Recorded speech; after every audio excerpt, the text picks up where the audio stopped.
വലിയ കോളിഫ്ലവർ ആകാൻ ചെയ്യേണ്ട രഹസ്യങ്ങൾ ഇതാണ്. നമ്മളിൽ പലർക്കും കോളിഫ്ലവർ നടുമ്പോൾ വലിയ കോളിഫ്ലവർ കിട്ടുന്നില്ല അല്ലേ? അതിനുള്ള പരിഹാരം ഈ വീഡിയോയിൽ ഉണ്ട്.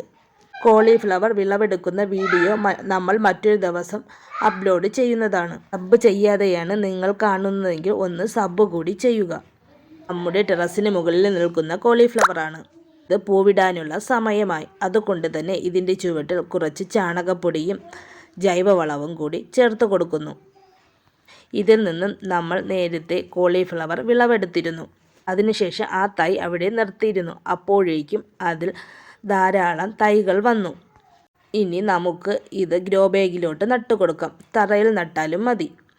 ചെറിയ തൈകളൊക്കെ ഇവിടെ ഇരിക്കുന്ന ഗ്രോ ബാഗിൽ നട്ടുകൊടുക്കുന്നു. ഇത് കുറച്ചും കൂടി വലിപ്പം വെച്ച ശേഷം നമുക്ക് മാറ്റി നടാം. ഇതിലോട്ട് നമ്മൾ കുറച്ച് ചാണകപ്പൊടിയും കമ്പോസ്റ്റും കൂടി ഇട്ട് കൊടുക്കുന്നു. ഇത് നടുന്നതിനായി പോട്ടി മിക്സ് തയ്യാറാക്കാം. ഗ്രോ ബാഗ് എടുത്ത ശേഷം അതിലോട്ട് കുറച്ച് ചകിരി വെച്ച് കൊടുക്കാം. അതിനുശേഷം അതിലോട്ട് നമുക്ക് കുറച്ച് കരിയില ഇട്ട് കൊടുക്കാം. ഇനി അതിനുശേഷം നമ്മൾ ഇട്ട് കൊടുക്കുന്നത് ഇവിടെ നിന്നും പറിച്ച കാടും പായലുമൊക്കെയാണ്. ഇനി അതിലോട്ട് നമുക്ക് മണ്ണ് ഇട്ട് കൊടുക്കാം.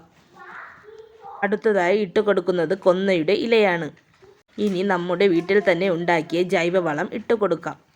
അതിനുശേഷം കുറച്ച് ചാണകം കൂടി ഇട്ട് കൊടുക്കുക. ചാണകം ഇല്ലെങ്കിൽ കൊന്നയുടെ ഇല കുറച്ചും കൂടി ഇട്ട് കൊടുക്കുക. ഇത് നന്നായി ഉറപ്പിച്ച് കൊടുക്കുക.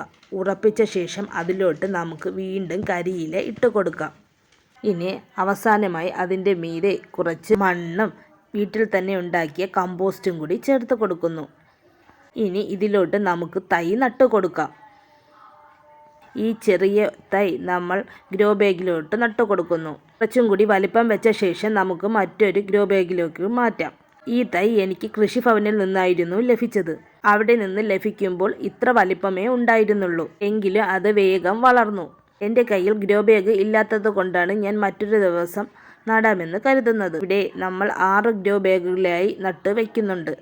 നന്നായി തഴച്ച് വളരാനുള്ള 5 ടിപ്പാണ് ഇനി നമ്മൾ പറയുന്നത്. കരിയില കമ്പോസ്റ്റ്. ഇത് മണ്ണിൽ വായു സഞ്ചാരം കൂട്ടാനും വെള്ളം കെട്ടി നിൽക്കുന്നത് ഒഴിവാക്കുകയും ചെയ്യും. കൂടാതെ മണ്ണ് അയഞ്ഞതാക്കാൻ ഇത് സഹായിക്കുന്നു. രണ്ടാമത്തത് ചാണകമാണ്. ഇത് കോളിഫ്ലവറിന് ആവശ്യമായ നൈട്രജൻ നൽകുന്നു. ഇലകൾ കരുത്തോടെ വളരാനും സഹായിക്കുന്നു.